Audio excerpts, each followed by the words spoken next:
Man, what a beautiful Saturday morning. The kind where you just want to stay curled up in bed a little bit longer. But today, Dr. Evelyn Hayes, or Ev as her husband lovingly called her, she had other plans. Something simple, a little fresh air, a little taste of everyday life.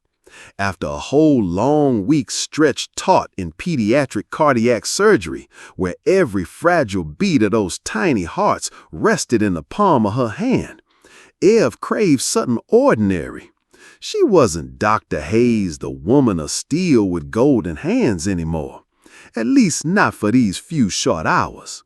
She was just Ev, a wife, a mother, an African-American woman who loved the ripe, juicy peaches bursting with life at the Willow Creek Farmers Market. Willow Creek Market. Just the name itself sounded like prosperity, like the peace and quiet of this suburb. Booths overflowing with fresh organic vegetables, artisan bread smelling like butter and cinnamon. The sound of children laughing and hollering by the colorful gelato stand. It was like a perfect picture, an oasis of calm in the middle of life's hustle and bustle. But you know how it is. Sometimes, even in the prettiest pictures, there's a brushstroke out of place, some hidden colors telling you something ain't quite whole. Willow Creek, like so many other wealthy suburbs in America, where being the same skin color sometimes becomes an unspoken rule, had an undercurrent not everyone saw. A little extra scrutiny for unfamiliar faces, especially faces carrying a different shade of skin. Folks talk about the color tax, that invisible price folks like Ev, black folks, gotta pay all the time, even in places that are supposed to be neutral. Ain't no law written down. Nobody says it out loud, but it's there. It's hiding in those look you up and down stairs, in service that felt a little too cautious, a little too slow, in questions that didn't need asking. Studies have shown it, that people of color get followed by security in stores way more often than white folks. Like just them being there was automatically something to be suspicious about, something that needed to be watched. Ev knew all about it. She lived with it her whole life. But today, she tried to push it aside. She just wanted to enjoy herself. She had on a comfortable navy blue track jacket, her curly hair pulled back in a neat bun. No makeup on her face, just that soft, ever-present smile. She strolled between the stalls, breathing in the scent of lavender and basil. She stopped for a minute by the artisan cheese stand, planning to buy some for her husband, Marcus. He loved the goat cheese aged with herbs they had there. Right then, the phone in her jacket pocket vibrated. It was a text from Maya, her precious daughter away at college. Ev smiled, quickly pulling out her phone to reply. "Mommy misses you too, princess. Have a great weekend." Just a quick little moment, an everyday mom moment. She tucked herself into a little corner near the fruit stand so she wouldn't be in anybody's way. But that moment, that perfectly ordinary moment, didn't escape a pair of eyes watching in silence. Mr. Henderson, Willow Creek Market security guard. A white man, medium build, hair already turning salt and pepper, face kinda hard set. His eyes were glued to Evelyn. Not the friendly look of an employee trying to help a customer, but a different kind of look. A look full of judgment, a look like she was an intruder, something that didn't belong here. Ev felt it for a second, but she tried to ignore it. Maybe I'm just being too sensitive, she told herself. She put her phone away, ready to move on. But then, my wallet! Where's my wallet? Somebody took my wallet! A blood-curdling scream tearing through the peaceful market air. A white woman, dressed expensively, her face pale with panic, was spinning in place, hands flailing.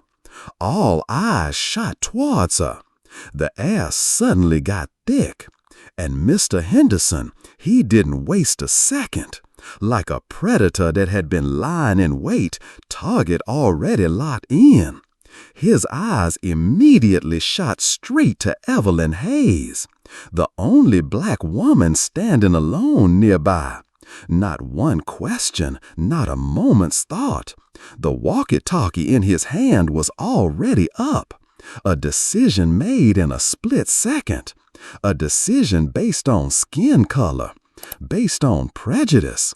A decision about to completely change Dr. Evelyn Hayes' peaceful Saturday morning, and maybe her whole life. A storm was brewing. That crackle from the walkie-talkie in Henderson's hand cut through the air, dry and cold. Got a situation in Section B. Suspect is female, person of color, dark athletic wear, near the fruit stand, requesting backup. His voice had no emotion, like he was reading a report about a defective piece of merchandise. Suspect, just 'cause she was standing there, just 'cause of the color of her skin, just 'cause of that track jacket she had on. Before long, the figures of 2 police officers appeared, parting the curious crowd that was starting to gather. Officer Frank Miller was in the lead, a tall, broad-shouldered white man, his blonde hair cut military short. His face had this kind of look like he was looking down on folks, thin lips pressed tight, eyes sharp as a damn razor. Following him was Officer Ben Carter, younger, slighter in build, his face looking a bit green and a little confused by what he was seeing. Officer Miller didn't waste a second. He marched straight towards Evelyn, his voice booming like an order, echoing through that corner of the market. "You, ma'am, freeze, hands on your head now." Evelyn froze, her heart just about skipped a beat. What in the world was going on? She tried to stay calm, even though her chest was pounding. "Officer, what's the problem? I haven't done anything." Her voice still had that steady, professional tone of a doctor used to stressful situations. But deep down inside, that feeling, that painful, familiar feeling of being seen as a threat just for being who she was rising up. "Don't give me any lip," Officer Miller snarled, his hand already on the gun at his hip. "We got a report you just stole a wallet. You better cooperate." Stole a wallet? Evelyn could hardly believe her ears. That's impossible. There must be some mistake. "I'm Dr. Evelyn Hayes. I work at City Children's Hospital. My house is right near here." She tried to explain, hoping her identity, her social standing, might change things. But it was like Officer Miller didn't even hear her. Or maybe he just didn't want to hear. His eyes raked over Evelyn from head to toe, then landed on that track jacket she had on. A nasty little smirk curled up on the corner of his mouth. "A doctor, huh? You don't look like no doctor to me. And besides, what's a doctor doing at this market, this time of day, dressed like that anyway?" Miller's words stung like needles, straight to Evelyn's pride. They didn't just deny who she was, they were dripping with a deep, ugly scorn. It was like a black woman, a doctor, wasn't allowed to dress comfortable, wasn't allowed to go to the market like any regular person. Like she always had to be wearing that white coat, always had to look all serious and proper, just to prove she was good enough or belonged. "Officer, please check your information again. I can show you my identification." Evelyn still fought to keep her voice steady, even though her throat was tightening up. "Don't need it," Miller cut her off. "We'll check later. Now face the wall, hands behind your back." Officer Carter, standing behind Miller, looked like he hesitated for a second. He glanced at Evelyn, then back at Miller, a flicker of something unsure in his eyes. But in the end, he didn't say a word. He just stayed quiet, a silence that felt like he was in on it too. And then the cold steel of the handcuffs snapped tight around Evelyn's wrists. That icy metal bit into her skin. These hands, the same hands that had so carefully stitched up tiny blood vessels. The same hands that had steadily guided fragile little hearts back to a normal beat. Hands that had saved so many lives. Now clamped shut by two cold, unfeeling rings of steel. Shame washed over her, burning hot on her cheeks. They marched her away through all them curious eyes, all them hushed whispers. Some folks pulled out their phones, recording. A few shook their heads, looking sorry for her.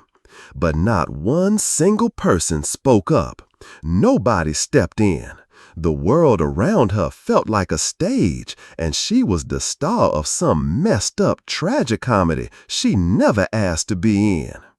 And that white woman, the one who kicked this whole thing off, where was she? Evelyn scanned the crowd. There, she was standing off in a corner, clutching that wallet tight. And then, like some cruel twist of fate, Evelyn faintly heard her saying to a vendor nearby, "Oh my goodness, I am so sorry. Here it is. It was in my baby's diaper bag. I guess I was just so flustered." Found it. The wallet was found.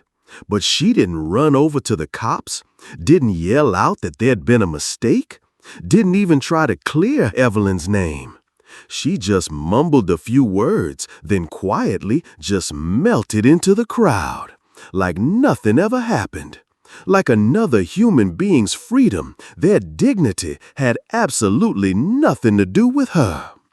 That silence, that don't care none attitude. Sometimes that's even scarier than the ugliest accusations. It was like an invisible knife slicing deep into a person's belief in fairness, in basic human kindness. Evelyn felt a slow burn of anger starting in her chest. Not that wild, out-of-control kind, but that deep, righteous anger of somebody who's been done wrong, who's had their dignity snatched away. But she knew, right then, getting mad wasn't going to help a thing. She had to keep a cool head. She had to figure a way out of this mess. And more important, she had to make damn sure the folks who did this to her were going to pay for it. "Officer," she said, trying her best to keep her voice even, though her heart was twisting inside her. "I demand to call my lawyer." "Lawyer, huh?" Officer Miller smirked again, that same mocking grin spreading across his face. "Who you think you are? Some kind of movie star? Or maybe some kingpin's wife?" He shook his head, looking like he was tired of her already. "All right, fine. You'll get your chance to call your lawyer after we get you down to the station and get this all sorted out." Evelyn sucked in a deep breath, fighting to hold back the rage threatening to boil over. She knew arguing with somebody like Miller right now would only make things worse. But she couldn't just let them haul her off like some common criminal without putting up any kind of fight. "Officer, I'm telling you again, I haven't done anything wrong. And you arresting me without any real proof is a violation of my civil rights." "Civil rights?" Miller actually laughed out loud, a harsh, ugly sound. "You talk like you in some movie. Around here, we got our own way of doing things. And our way says you're coming with us to the station." He motioned to Officer Carter, who'd been standing there quiet this whole time. "Get her in the car." Before Carter could make a move, something clicked in Evelyn's mind. Her phone. It was still in her jacket pocket. A tiny spark of hope flickered. She had to call Marcus, right now, even if it was just for a second, just a signal for help. Seizing a split second while Miller turned to talk to Henderson, who was still hanging around nearby looking all smug.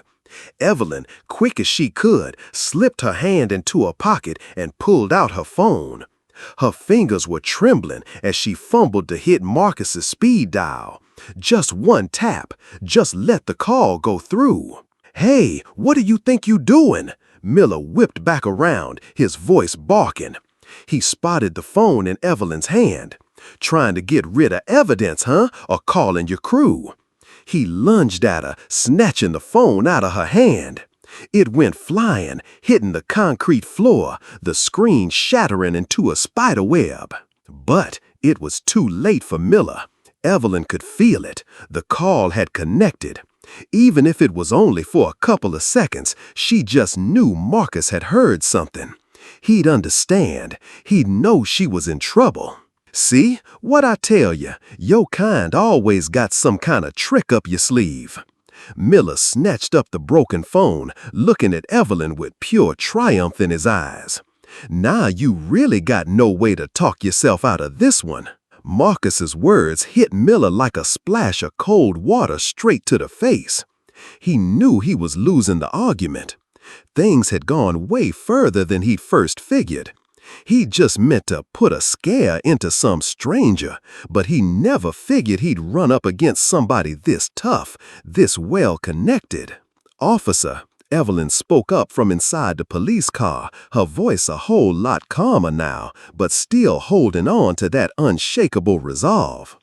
"I demand you take these handcuffs off me right now. Holding me like this right now is completely against the law." The pressure from both Marcus and Evelyn, plus him realizing he was up against a well-known lawyer and a respected doctor, left Officer Miller with no other choice.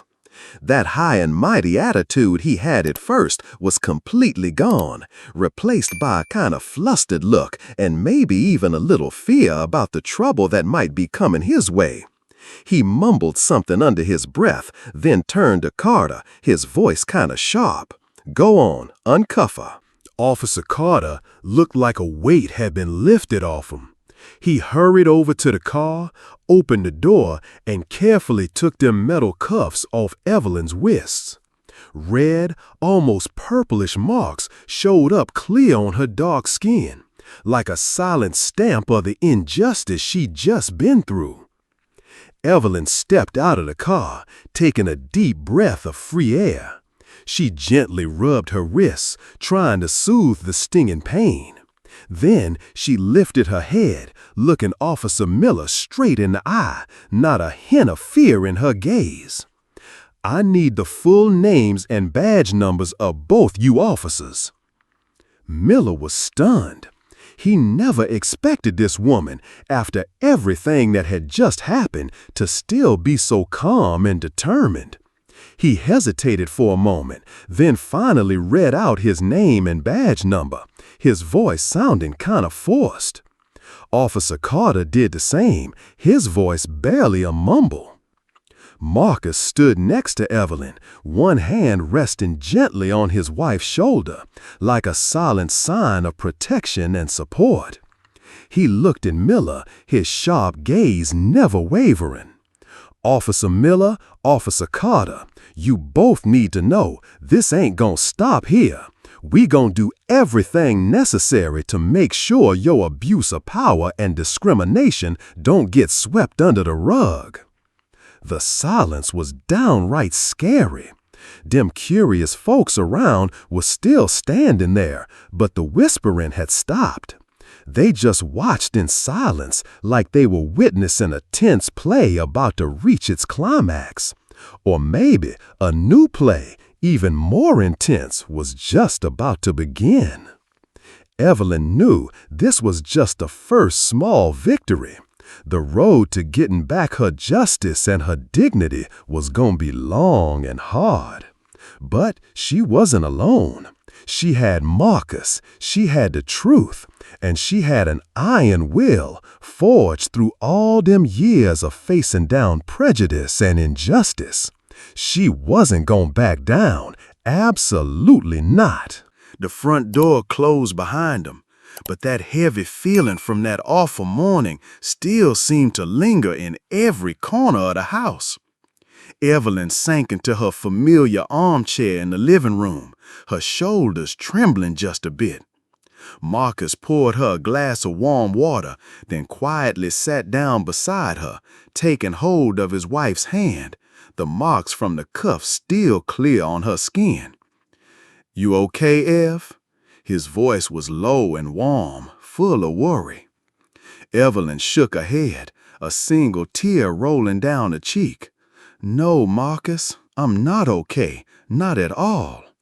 She looked at the bruises starting to show up on her wrists. They weren't just marks on her body. They were symbols of the humiliation, the helplessness, that feeling of being treated like she was invisible, like someone who didn't deserve no respect.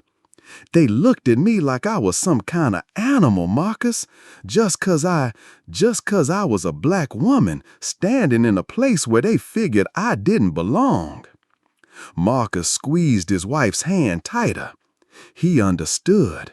He understood that feeling all too well.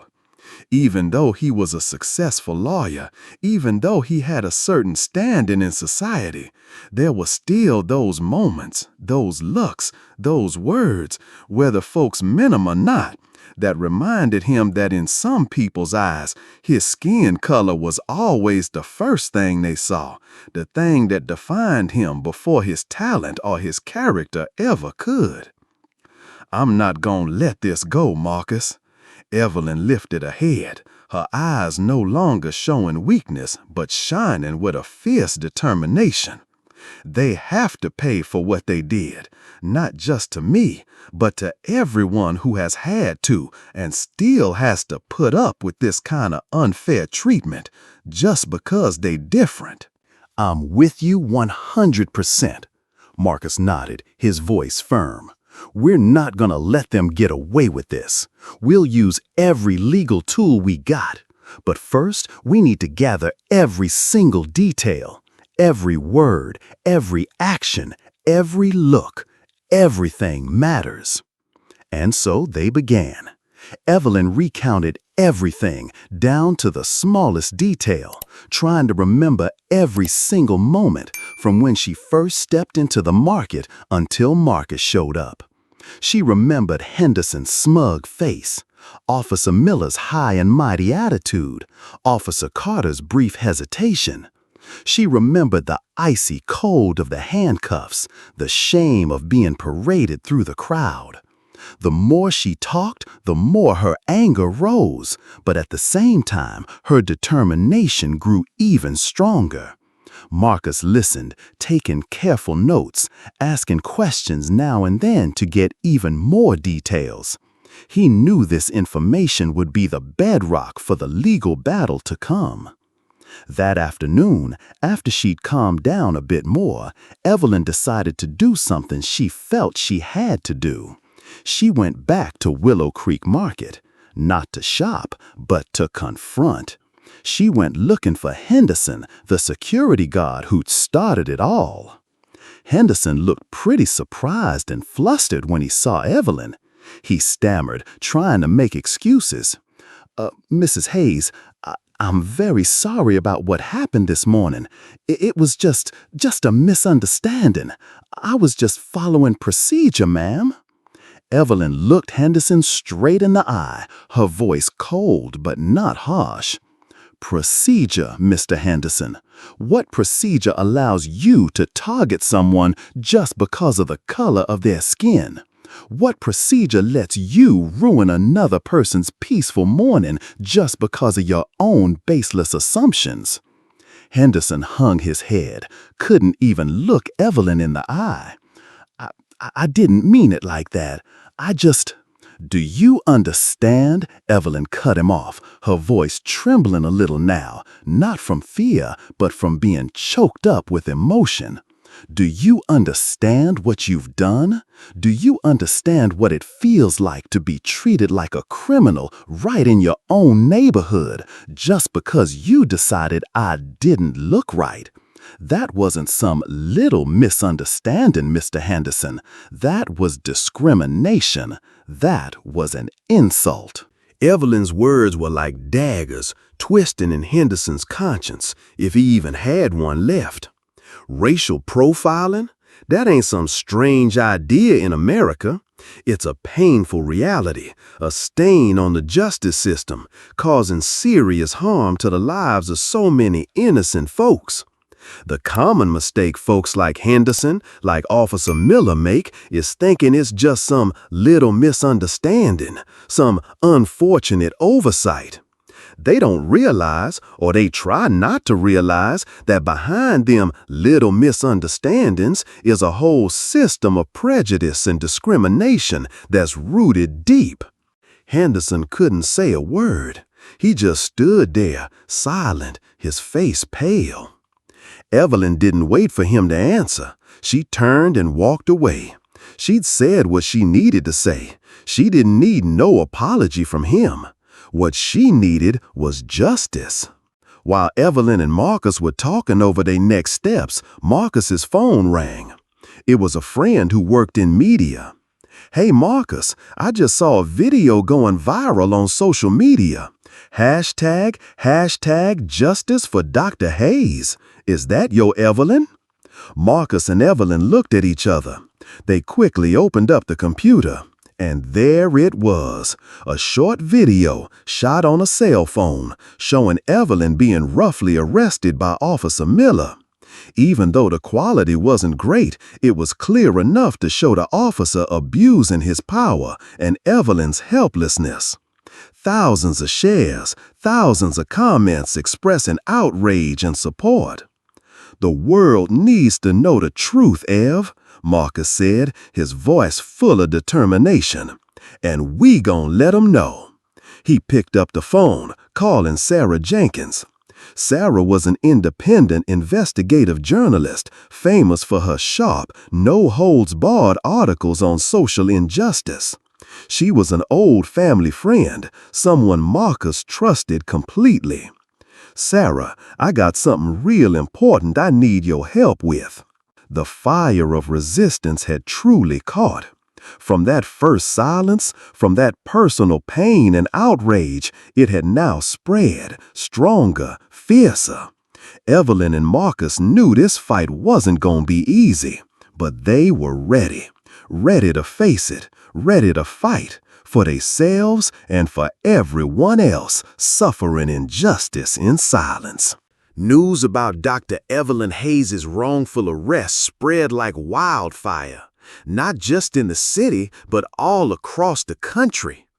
The evening news on major TV channels spent a good chunk of time talking about it. That amateur video of Evelyn being handcuffed played over and over, stirring up a wave of public anger. The name Evelyn Hayes, once known mostly in medical circles, now became an unwilling symbol for the fight against injustice and racial discrimination. At City Children's Hospital, where Evelyn had poured so much of her heart and soul, things got stirred up. Many colleagues, nurses, and medical staff who had worked with Evelyn for years, folks who knew her dedication and talent, publicly showed their support. Bouquets of flowers, cards of encouragement were sent to her office. Some even taped up little signs supporting her on their personal lockers. They looked at her with admiration, like she wasn't just a good doctor, but a brave warrior too. But not everybody was like that. They were also them hesitant looks, them whispers behind her back. Some folks worried that Evelyn's situation would tarnish the hospital's reputation, while others thought she was making too big a deal out of it.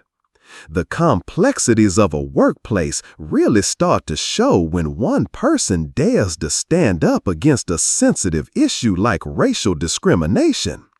The pressure for an organization to maintain its image can sometimes, without meaning to, cause even more pain to the victim, making them feel alone and doubted even in the place they once thought of as a second home.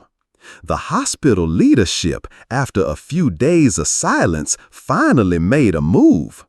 Dr. Albright, the hospital director, an older white man who always kept a pleasant demeanor, gently invited Evelyn into his private office. "Evelyn," he began, his voice a bit hesitant, "I am truly sorry for what happened to you. It was an unacceptable thing." He paused for a moment, then continued. "However, you know, our hospital is under quite a bit of pressure from public opinion. Perhaps you should take some time off until things quiet down to avoid any unnecessary noise." Evelyn looked Dr. Albright straight in the eye, her voice calm but firm. "Dr. Albright, I appreciate your concern, but I did nothing wrong. And me taking time off right now would be like admitting I was at fault. I won't do that. I will continue my work, continue to treat the young patients who need me. And I will also continue my fight for justice for myself. If that causes unnecessary noise for the hospital, then I am truly sorry, but I cannot be silent." Dr. Albright sighed, but he didn't say nothing more. He knew, with Evelyn's strong personality, trying to convince her to back down was impossible.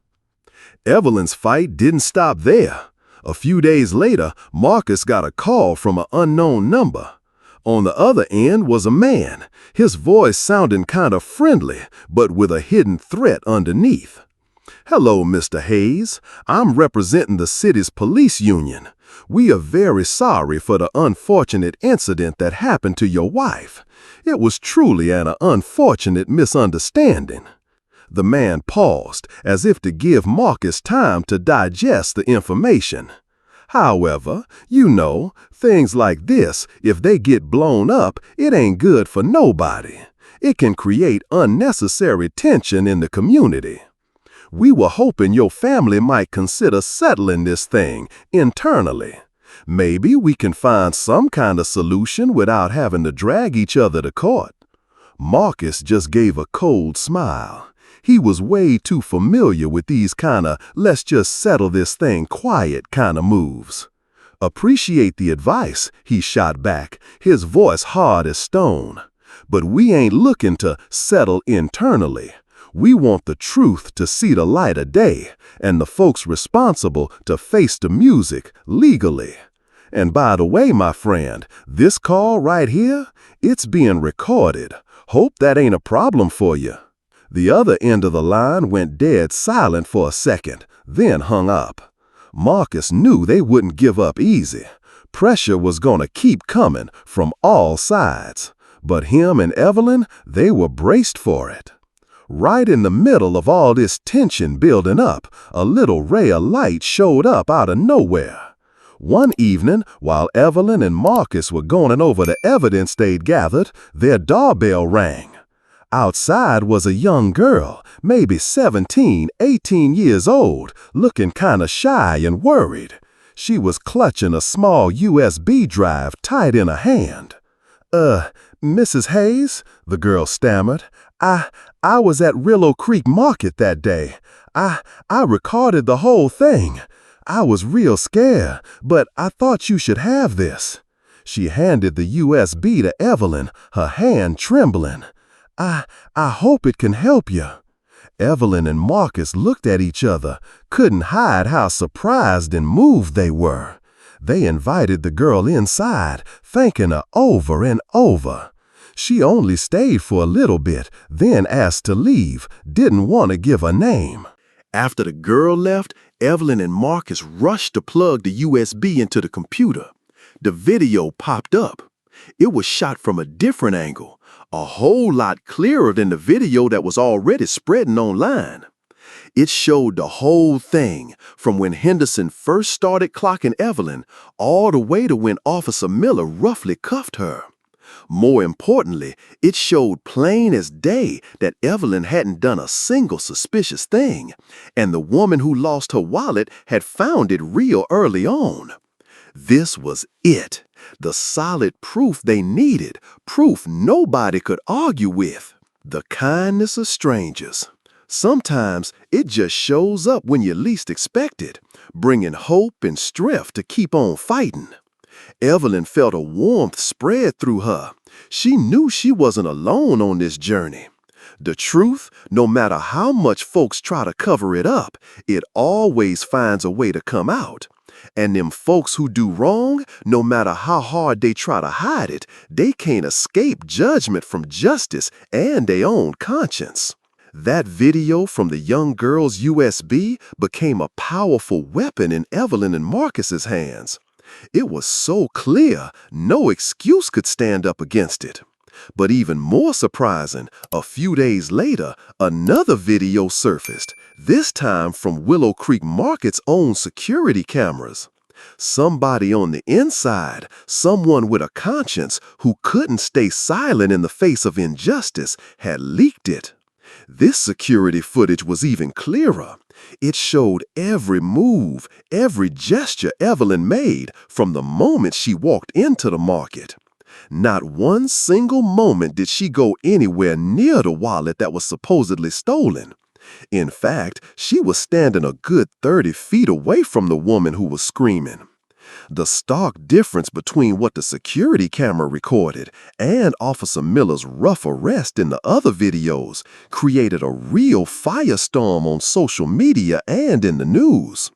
The hashtags #Willow Creek Injustice and #Stand with Dr. Hayes started trending, pulling in millions of interactions. Faced with this undeniable proof, the city police department finally had to put out an official statement. But instead of a sincere apology and a promise for a serious investigation, the statement was full of vague words and excuses. They said the officers had acted according to procedure based on information received at the scene, and that the department is always committed to ensuring community safety while respecting the rights of all citizens. I've gathered evidence that Officer Miller regularly took directives from the HOA presidents of several areas, Sarah continued, pointing to some printed emails and text messages. They had their own secret codes to talk about cleaning up the undesirable elements. A chill ran down Evelyn's spine. Turns out what happened to her wasn't random. She'd been targeted as part of a deliberate plan. And then another unexpected twist happened, like the final piece fitting into this terrifying puzzle. Officer Ben Carter, the young officer who was with Officer Miller that day, after days of his conscience eating at him, decided he couldn't stay silent anymore. He secretly contacted Marcus. "Mr. Hayes," Carter's voice trembled over the phone. I can't take it anymore. What happened to your wife, it was wrong, and I was a part of it." Carter arranged to meet Marcus in a discreet location. There, he provided even more shocking evidence. These were recordings of internal meetings, text messages from a private chat group of some officers, including Miller.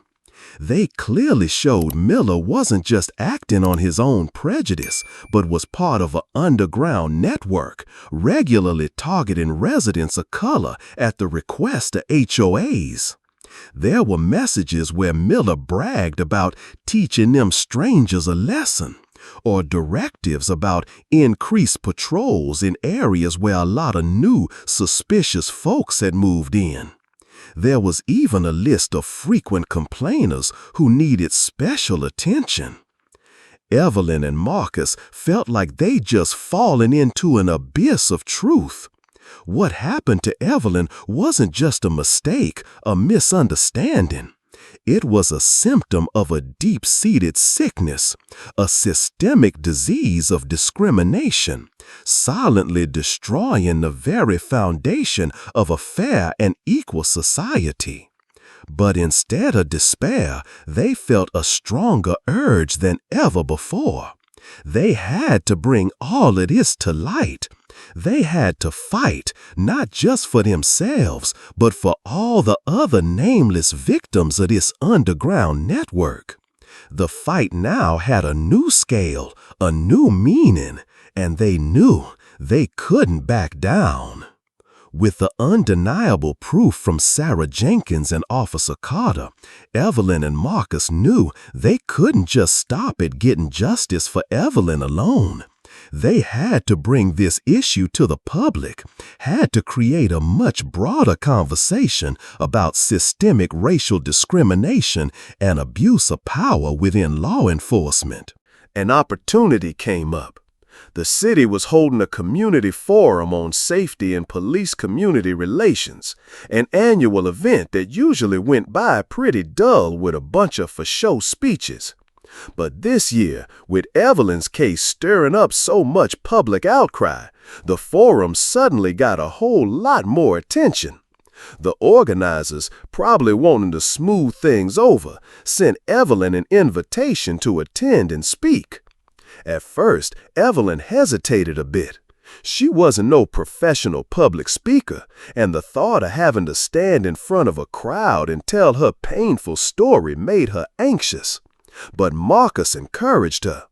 "Ev," he said, "this is your chance for your voice to be heard, not just by the folks in charge, but by the whole community.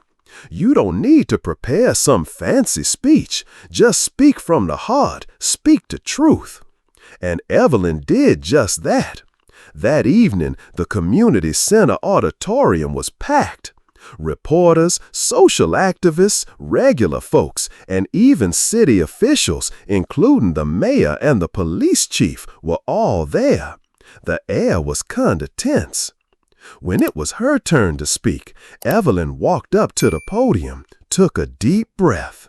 She didn't look at the note she'd prepared. She looked straight at the crowd, her gaze firm. "Ladies and gentlemen," she began, her voice clear and strong, ringing through the whole auditorium. "I'm not standing here today to tell a sad story or to look for pity. I'm standing here because I believe in a community where the color of your skin doesn't decide whether you're safe or not, where your dignity isn't trampled on by baseless prejudice." She briefly told her story, what happened to her, no exaggeration, no adding anything extra, just the plain truth. Then she shifted gears. "What happened to me, ladies and gentlemen, it ain't an isolated case. It's a symptom of a bigger problem, a problem we can't keep ignoring. It's systemic discrimination. It's the abuse of power by a part of law enforcement. It's the secret collusion between folks who want to keep an order based on exclusion and inequality." The auditorium was dead silent. All eyes were fixed on Evelyn. "We can't build a safe and decent community if we let these kinds of actions continue," Evelyn went on, her voice getting even stronger. "We need real changes, changes from the root up." And then she laid out specific demands, proposals that she and Marcus had carefully discussed together. "First, we demand the establishment of an independent police oversight committee, one with real power to investigate and handle cases of abuse, not just some for-show agency that's there for appearances. Second, we demand that all police officers wear body cameras, and those cameras must be on during their entire shift. Any case where a camera isn't working without a good reason, then that officer's testimony shouldn't be considered reliable. Third, we demand full public disclosure of all contracts and agreements between the police department and homeowner associations to ensure transparency and prevent collusion. Evelyn's demands were clear, specific, and hit right at the core issues. Many people in the audience started nodding in agreement. You could clearly see the difference between Evelyn's speech and the usual safe, general speeches you normally hear at these kinds of forums. Evelyn didn't just talk about the problem, she offered solutions. She dared to demand change. When Evelyn finished her speech, a silence fell over the auditorium for a moment. Then a round of applause broke out, a little hesitant at first, then growing louder, stronger, like a wave of support spreading through. Many people stood up, clapping nonstop. The mayor and the police chief sat in the front row, their faces looking kinda tense. They hadn't expected Evelyn's speech to have such a powerful impact. Right then, an older white man sitting in the middle rows slowly stood up. He took the microphone, his voice trembling a bit but clear. "Dr. Hayes, ladies and gentlemen, I'm a long-time resident of this city. A few months ago, my son, a college student, was also stopped and searched by the police for no reason while he was walking home at night, just because he was wearing a hoodie and a backpack. We were furious, but then we just let it go, thinking there was nothing we could do. Today, hearing your words, I feel like I've been given new strength. Thank you, Dr. Hayes. Thank you for speaking for so many of us, those who've had to suffer injustice in silence."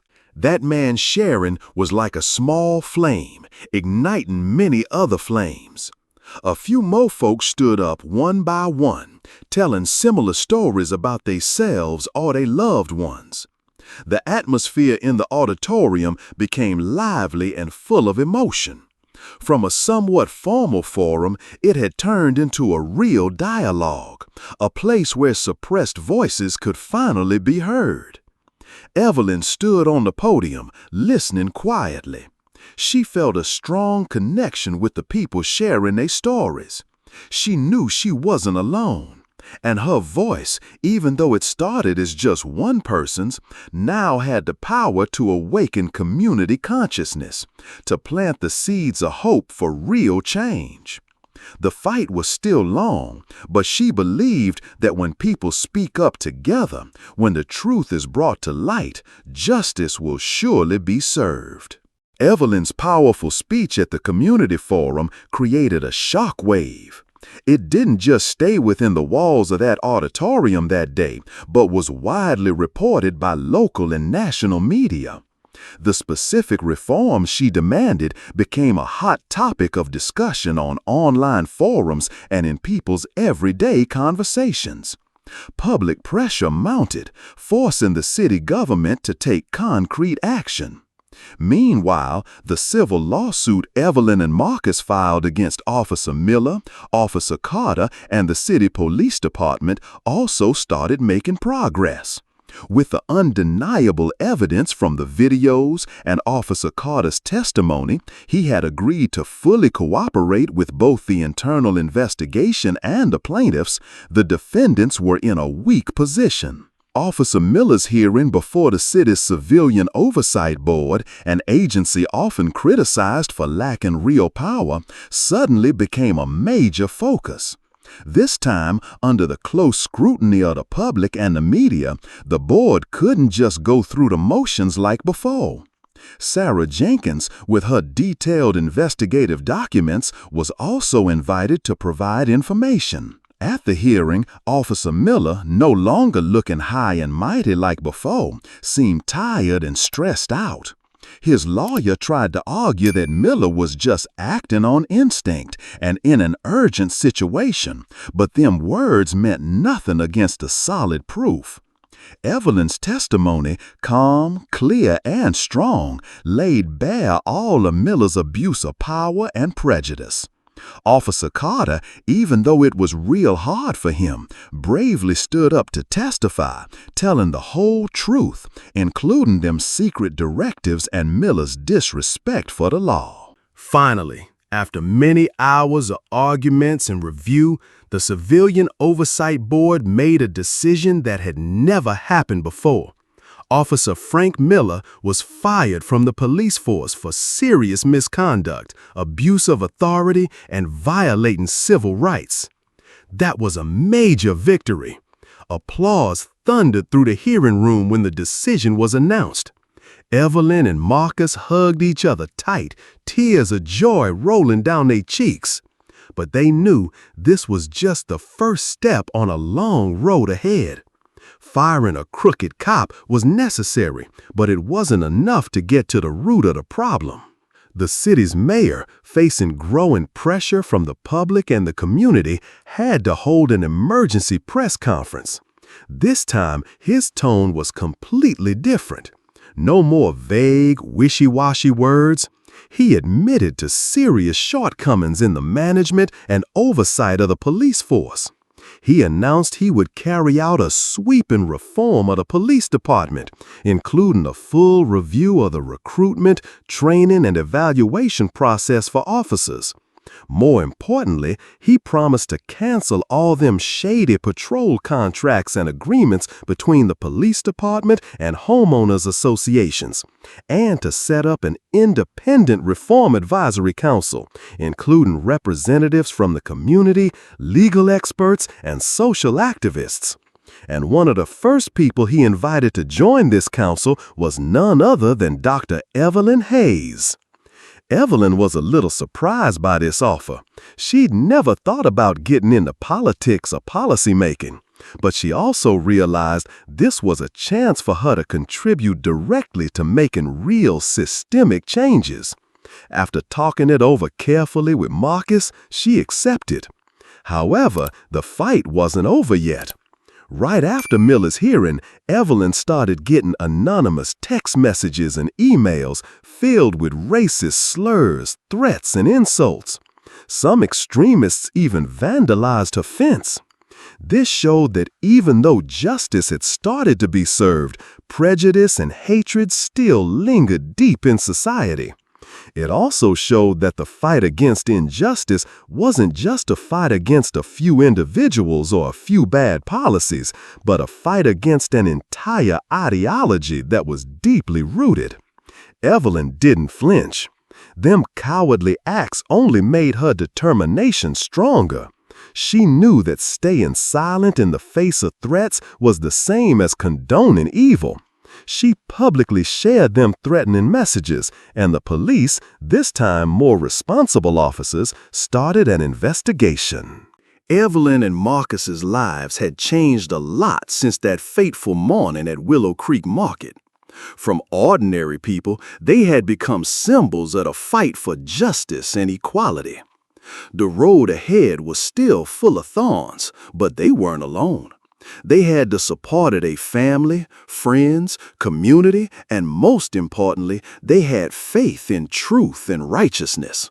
They knew that as long as they persevered and didn't back down, they would definitely make a difference. Justice might come late, but it will surely come for those who bravely fight for it. The impact of Evelyn Hayes' story and her tireless fight didn't just stop at Officer Miller getting fired or the city government's promises of reform. It spread, touching the hearts of many people and planting seeds of hope for a better future. Inspired by Evelyn's courage and dedication, Marcus, with the help of some philanthropists and community organizations, decided to set up a scholarship fund called the Hayes Initiative for Future Leaders. The fund's goal was to provide financial and emotional support to underprivileged students of color who aspired to pursue careers in medicine and law, two fields Evelyn and Marcus believed played a key role in building a more just and humane society. The fund didn't just offer scholarships, but also organized mentorship programs, connecting young students with successful professionals in their fields, creating opportunities for them to learn, grow, and become future leaders, folks who would carry on the torch in the fight for what's right. Many people suggested Evelyn should get into politics or take on important positions in social organizations. They saw in her the makings of a leader, someone who could inspire and create change. But Evelyn politely declined. Her heart still belonged in the operating room, where she could directly save precious little lives. Titles or positions aren't as important as what we actually do for the community, she often said. However, that didn't mean Evelyn was indifferent to what was happening around her. She actively participated in the city's Reform Advisory Council, offering sharp and constructive opinions. She also spent time speaking at medical schools, especially to students of color. She didn't just share her professional knowledge, but also passed on to them the fire of resilience, self-respect, and the importance of upholding ethical values in a world full of injustice and temptation. She told them her own story, not to show off or seek sympathy, but to remind them that no matter what difficulties or prejudices they might face, they must never give up on their dreams and their mission. Marcus, as a lawyer at a nonprofit civil rights organization, also kept up his fight on the legal front. He used Evelyn's case as a case study to push for changes in laws related to civil rights, police abuse of power, and accountability for law enforcement agencies. He organized workshops, wrote articles for professional journals, and lobbied to create real changes in the justice system. The legacy of courage that Evelyn and Marcus created wasn't just about them big, sweeping changes. It also trickled down into everyday life, into the hearts of ordinary folks. One day, while Evelyn was at the hospital, Officer Ben Carter came to see her. After what happened at Willow Creek Market, Carter had requested a transfer to a different unit, one that focused more on building relationships with the community. He looked a lot more mature and grounded. "Dr. Hayes," Carter began, his voice a little hesitant but sincere, "I want to apologize to you again for what happened, and I also want to thank you. Your story really woke me up." He told her that after testifying against Miller, he'd faced a lot of pressure from some of his old colleagues, but he didn't regret it one bit. He was trying to make a change from the inside by getting involved in mentorship programs for at-risk youth, especially young people of color. That day, he brought a small group of them kids to the hospital, not for a checkup, but so they could have a chance to meet and talk with positive role models like Evelyn. Looking at them young faces, shy but with hope shining in their eyes as they met their hero, Evelyn felt a warmth spread through her. This was the real legacy she wanted to leave behind. Not statues or fancy titles, but good seeds planted in the souls of the next generation. Life went on with all its hustle and challenges, but now Evelyn and Marcus no longer felt alone. They knew their actions had created a ripple effect, a belief that change was possible as long as we dare to stand up and speak out. Forgiveness, if it comes, is a complex process and takes time. But more important than forgiveness is transformation, transforming pain into action, transforming injustice into a desire to build a better world. And that was the most precious legacy Evelyn and Marcus were building day by day. A year had passed since that fateful morning. A year with so many changes, so many ups and downs of emotion. The world seemed to have put on a new coat, but the memories of that day were still fresh in Evelyn's mind, like a scar that would never completely fade, but also a reminder of the power of resilience and the meaning of the fight. At Willow Creek Market, where a year ago Evelyn had endured humiliation and injustice, now stood a large, vibrant, and meaningful mural. The painting didn't show the moment she was handcuffed, didn't depict pain or anger. Instead, the artist had chosen a different image, one far more symbolic and inspiring. Evelyn in a crisp white lab coat, one hand gently resting on the heart of a smiling child, her eyes firm, affectionate, and full of hope.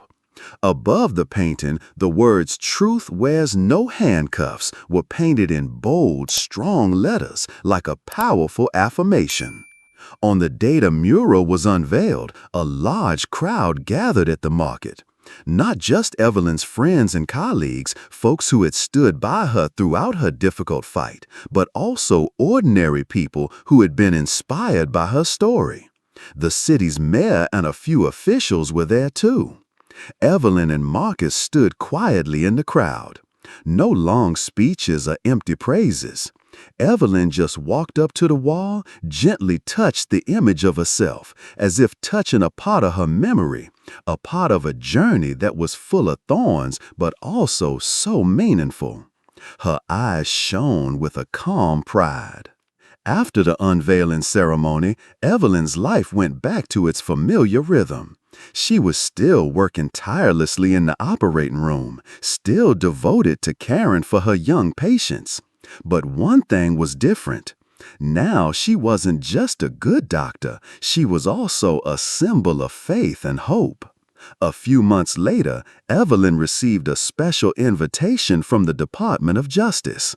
They were launching a pilot program called Truth in Practice, aimed at bringing medical professionals and law enforcement officers into deep dialogues to break down prejudices, build understanding, and foster trust between these two important forces.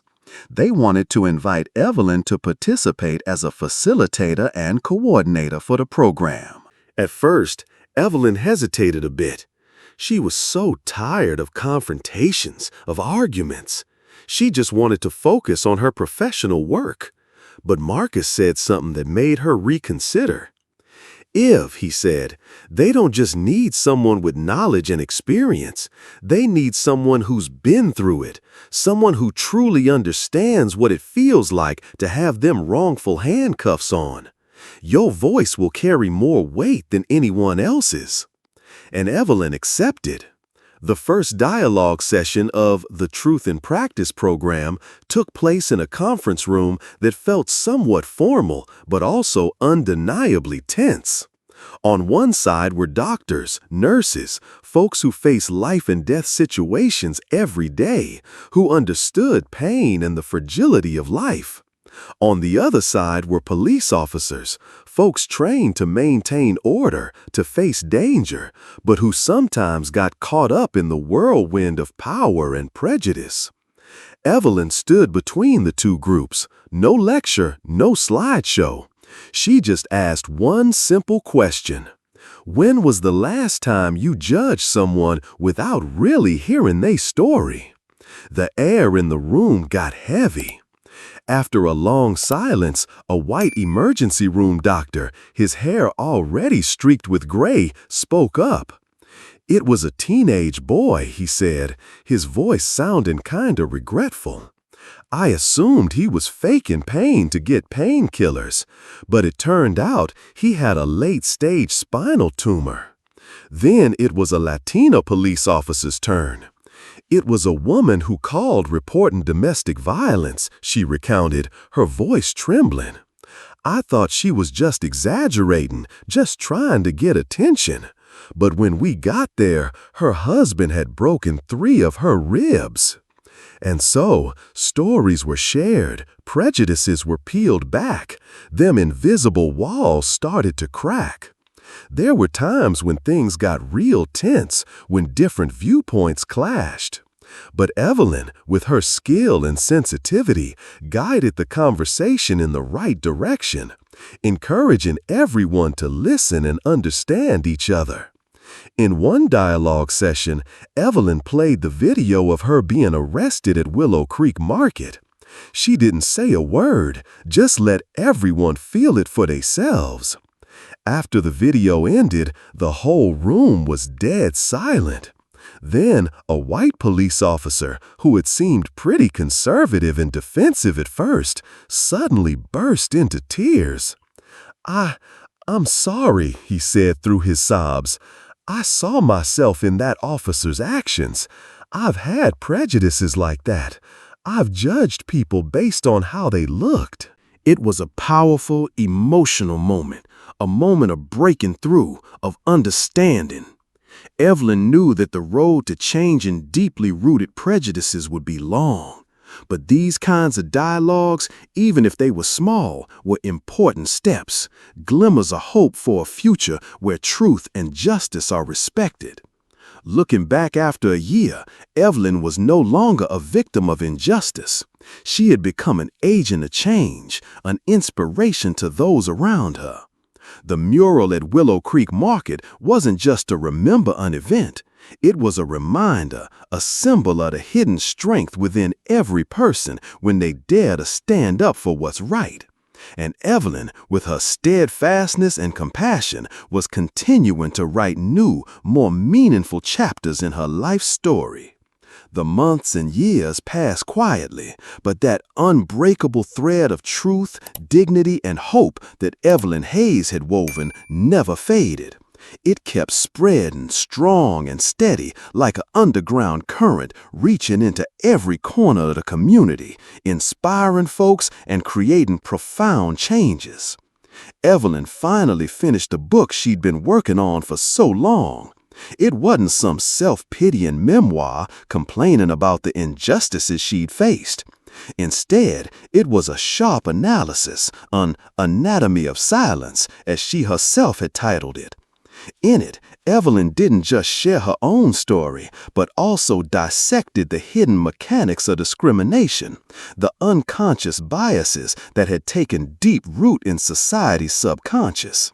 More importantly, the book was a call to action, a rallying cry for anyone who had ever suffered injustice in silence to bravely speak up. Evelyn decided not to publish the book the usual way. Instead, she had a large number printed and donated them to all the school libraries in the city and surrounding areas, hoping her pages would reach young people, the future seeds of the nation. And miraculously, the book had an effect far beyond what she expected. Many schools added Anatomy of Silence to their extracurricular reading programs. Student debate clubs used the book's content as a topic for discussion. Many teachers used Evelyn's story as a prime example to teach students about courage, about the importance of standing up for what's right. Evelyn still went to Willow Creek Market every weekend, not just to buy them ripe peaches she loved, but also to feel the change. The atmosphere at the market was a lot different now. No more looking you up and down stairs, no more hushed whispers. Instead, there were respectful nods, friendly smiles. The Truth Wears No Handcuffs mural still stood there, tall and proud, like a constant reminder of the power of truth. But more important than the outward changes was the change within Evelyn herself. She felt a calm, a steadfastness deep down in her soul. The calm of someone who had dared to face adversity, fought with all her might, and hadn't backed down. One weekend afternoon, as Evelyn and Marcus were talking a walk in their neighborhood, a little girl from next door, her hair in cute braids, ran up to him. In her hand was a scribbled but colorful drawing. "Miss Hayes, Mr. Marcus," she chirped. "I drew you. You're the strong lady on the wall at the market." In the drawing, Evelyn was depicted with a radiant smile, surrounded by twinkling stars. Evelyn smiled, bent down, and patted the little girl's head. "That's a beautiful drawing, sweetie. Thank you." The little girl looked up at Evelyn, her eyes clear as day. "Miss Hayes, when I grow up, I want to be brave like you, too." The little girl's innocent words touched Evelyn's heart. This was the biggest, most meaningful reward she'd received after everything she'd been through. Not fame, not praise, but the faith and hope planted in the souls of the younger generation. The narrator's voice came in, low and full of emotion. Evelyn Hayes' story isn't just about a wrongful arrest. It isn't just about the fight against discrimination. Deeper than that, it's a story about an unbreakable thread of truth, dignity, and hope. A thread woven by the extraordinary courage of one woman and made longer, made stronger by all of us, those who choose not to stay silent in the face of injustice, those who believe in the power of unity and compassion. Because, ladies and gentlemen, when one voice speaks up, it can awaken an entire choir. And that choir, when it beats together as one, will have the power to rewrite unjust laws, to heal wounded hearts, and to build a world where justice isn't just a distant dream, but a reality lived, felt every single day. Evelyn Hayes' journey may have gone through its toughest turns, but the legacy she leaves behind will last forever. It will continue to inspire, continue to light the flame of hope in the hearts of countless generations. And that is the true meaning of a life worth living.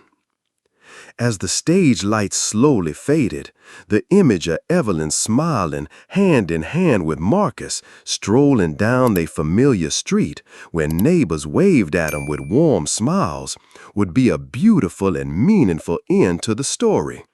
An end that not only closed a turbulent chapter, but also opened up a brighter future where every individual can proudly raise their own voice. Marcus gently squeezed Evelyn's hand, a warm smile spreading across his lips as he saw the joy shining in his wife's eyes while she talked to the little neighbor girl. "See, Ev," he said softly after the girl had run off, "what you do really has made a difference. Not just them big changes in policy or law, but also little things like this, planting that belief and courage in a child's heart." Evelyn leaned her head on her husband's shoulder, feeling that peace and steadiness he always brought. "I just hope she never has to go through what I went through, Marcus. I hope the world she grows up in will be fairer and kinder." They kept walking, the last rays of sunlight peeking through the leaves, creating shimmering patches of light on the sidewalk. Their neighborhood, which had once seen suspicious glances and whispers, now seemed to have changed too. Evelyn's ordeal hadn't just changed the minds of folks far away, it had also affected their own neighbors.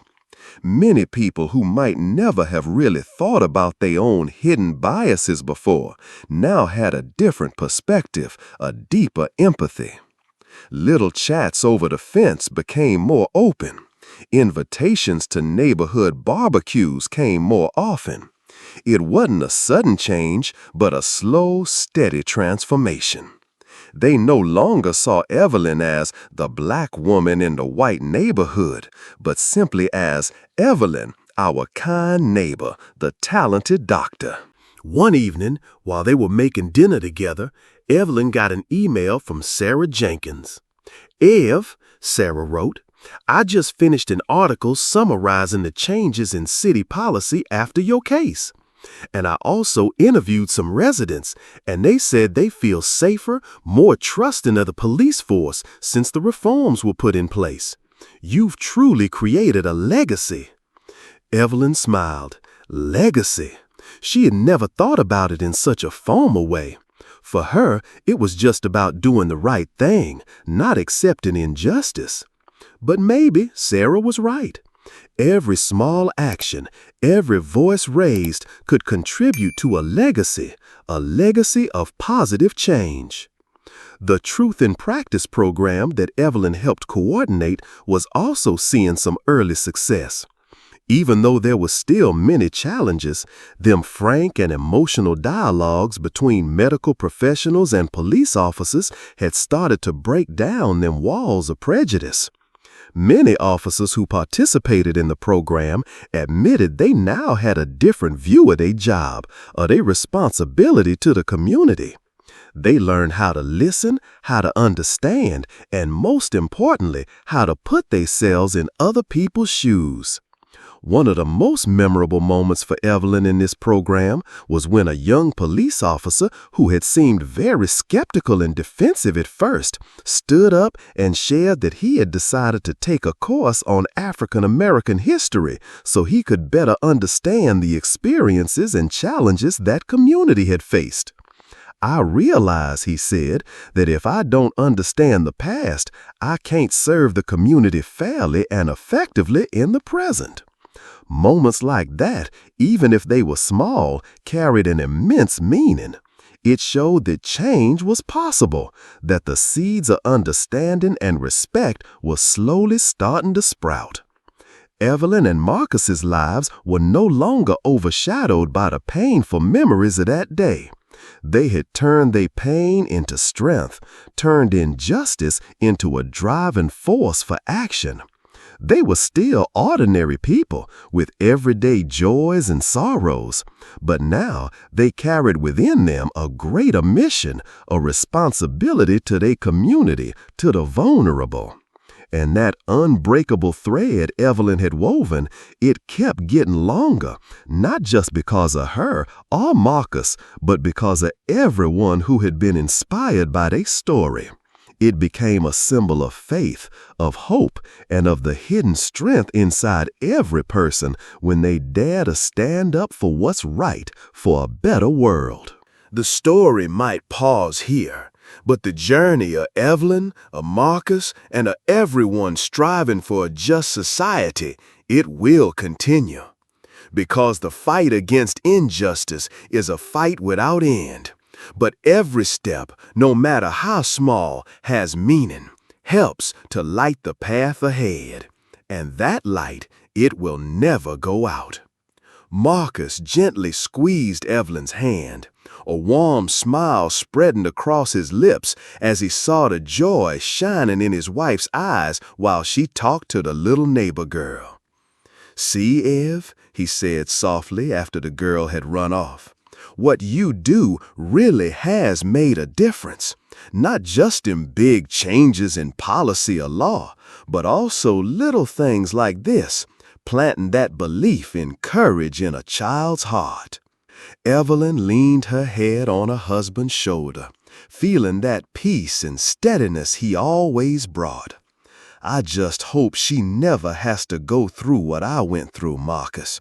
I hope the world she grows up in will be fairer and kinder." They kept walking, the last rays of sunlight peeking through the leaves, creating shimmering patches of light on the sidewalk. Their neighborhood, which at once seemed suspicious glances and whispers, now seemed to have changed too. Evelyn's ordeal hadn't just changed the minds of folks far away, it had also affected their own neighbors. Many people who might never have really thought about their own hidden biases before now had a different perspective, a deeper empathy. Little chats over the fence became more open. Invitations to neighborhood barbecues came more often. It wasn't a sudden change, but a slow, steady transformation. They no longer saw Evelyn as the black woman in the white neighborhood, but simply as Evelyn, our kind neighbor, the talented doctor. One evening, while they were making dinner together, Evelyn got an email from Sarah Jenkins. "Ev," Sarah wrote, "I just finished an article summarizing the changes in city policy after your case, and I also interviewed some residents, and they said they feel safer, more trusting of the police force since the reforms were put in place. You've truly created a legacy." Evelyn smiled. Legacy. She'd never thought about it in such a formal way. For her, it was just about doing the right thing, not accepting injustice. But maybe Sarah was right. Every small action, every voice raised could contribute to a legacy of positive change. The Truth in Practice program that Evelyn helped coordinate was also seeing some early success. Even though there were still many challenges, them frank and emotional dialogues between medical professionals and police officers had started to break down them walls of prejudice. Many officers who participated in the program admitted they now had a different view of their job, of their responsibility to the community. They learned how to listen, how to understand, and most importantly, how to put themselves in other people's shoes.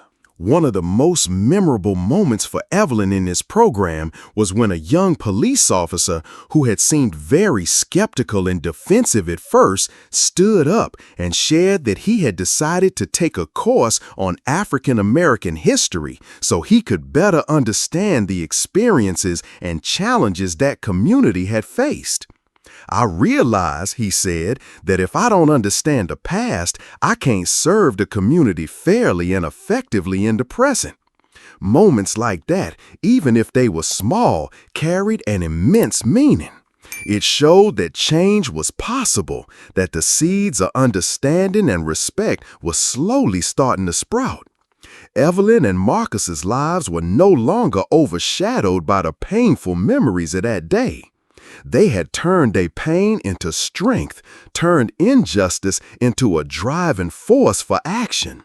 They were still ordinary people with everyday joys and sorrows, but now they carried within them a greater mission, a responsibility to their community, to the vulnerable. And that unbreakable thread Evelyn had woven, it kept getting longer, not just because of her or Marcus, but because of everyone who had been inspired by their story. It became a symbol of faith, a hope, and of the hidden strength inside every person when they dare to stand up for what's right, for a better world. If this story touched you, if it stirred something inside you, even the smallest thing, go on and hit that subscribe button for our channel. Because there are so many other stories that need to be told, so many other voices that need to be heard. And who knows, maybe you'll be the next one to write a new chapter in the book of change. Join us so we can weave these unbreakable threads together, so we can light up the belief in a brighter tomorrow. Because sometimes silence is the same as being an accomplice to the crime. So, which side will you choose to stand on when that wall of prejudice comes tumbling down and the naked truth lays bare that every single one of us could be the next victim or become the hero this world is desperately searching for?